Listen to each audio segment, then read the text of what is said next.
এই কত রে? চল আয় না, আয় আয় আয়, আরে আয় না, আয়, এই আয় না, এই শোন,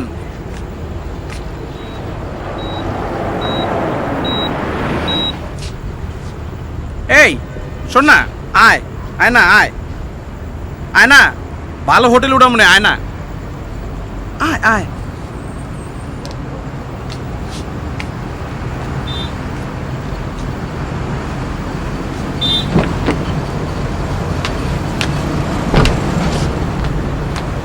এই ডাক্তারছি, 2 টাকার মায়ের এত দেমাক কিসের?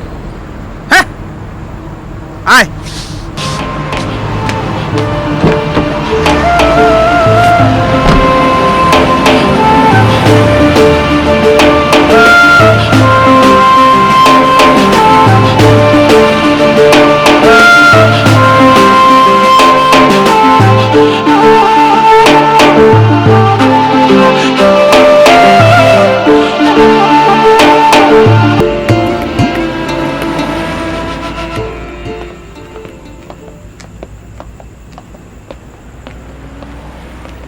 এই কে আপনি?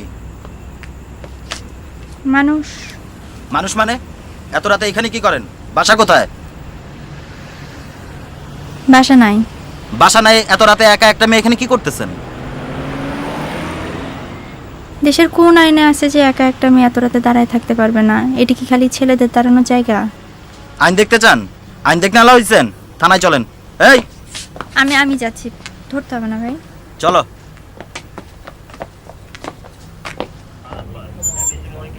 কি নাম? রুবা, রুবা হক। কোথায় থাকেন? থাকি না, থাকার জায়গা থাকলে তো রাস্তাঘাটে ঘুরতাম না। আপনার কেসটা কি বলেন তো? কিছুই না, সৎ বাবার বাসায় থাকতাম, বনছে না তাই বের হয়ে আসছি। তো বলছে না কেন? নিজের মতো করে থাকতে চাই তাই। তো নিজের মতো করে থাকবার জন্য এখন কোথায় যাবেন? দেখি খালাতো বোনের বাসাও যেতে পারি, নইলে শ্বশুর বাড়িতেও চলে যেতে পারি। শ্বশুর বাড়ি? তার মানে আপনি ম্যারিড নাকি? ম্যারিডও বলতে পারেন, নাও বলতে পারেন, একসাথে থাকতাম। মানে লিভ টুগেদার করতেন? হ্যাঁ, তো এখন করছেন না কেন? পুরনো হয়ে গেছে না? আর ভাল লাগছে না? জি না, পুরনো হওয়ার আগে সে জেলে চলে গেছে। বন্ধুদের আড্ডায় মাতলামি করতে যে একজনকে খুন করে ফেলছে, তারপর যাবজ্জীবন হয়ে গেছে। তার মানে আপনি দাগি আসামির বউ? জি না, আমি দাগি আসামির বউ না। আমার হাজব্যান্ড একটা এনজিওতে চাকরি করতো। তো শ্বশুর বাড়ি থাকতে সৎ বাবার ওখানে থাকতে গেছেন কেন? কারণ শ্বশুরবাড়ি মেনে নেয়নি তাই। আপনি কি ভয় পাচ্ছেন? জি না, ভয় পাচ্ছি না। এই মোমবাতি জ্বালা।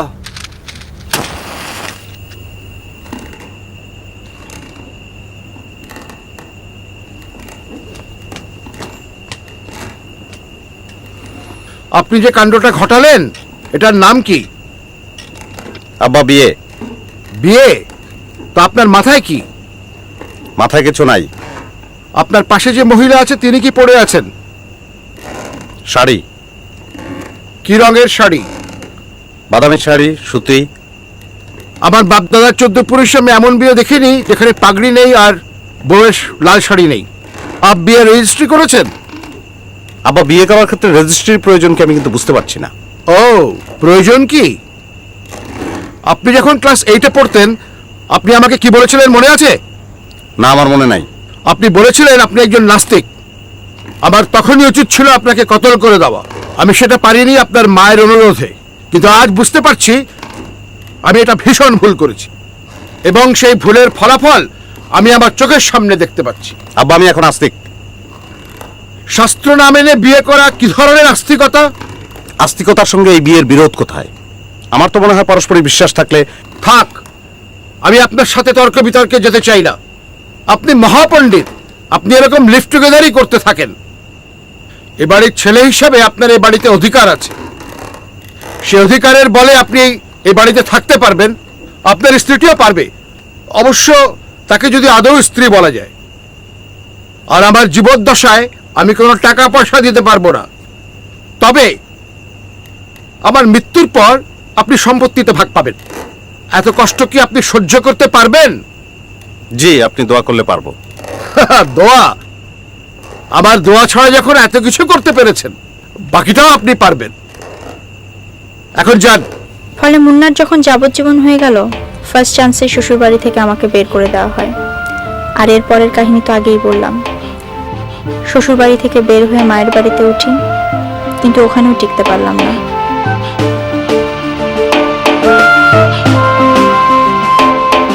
এই সাহেব আলী, জি স্যার। ওনাকে আজকে ডাক্তার থানার হেফাজতে রাখো, কালকে সকালে সসম্মানে ছেড়ে দিবা। ইয়েস স্যার, আপনি আসেন। সকালে আপনি কোথায় যাবেন?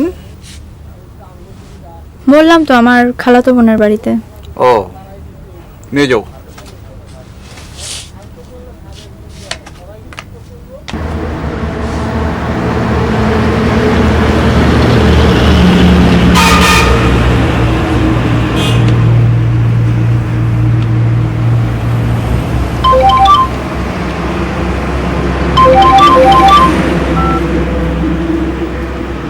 হ্যালো। কি রে, সারারাত কোথায় ছিলি? তোর মোবাইল বন্ধ ছিল কেন? কারণ আমি ফুর্তিতে ছিলাম, এজন্য আমার ফোন বন্ধ ছিল। আমাকে ফোন দিছো কেন? আর জীবনে আমার ফোন দিবা না।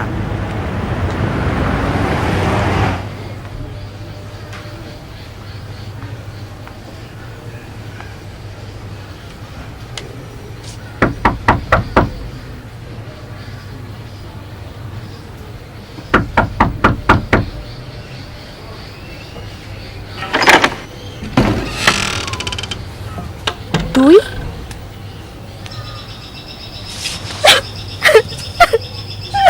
এদিকে আয়।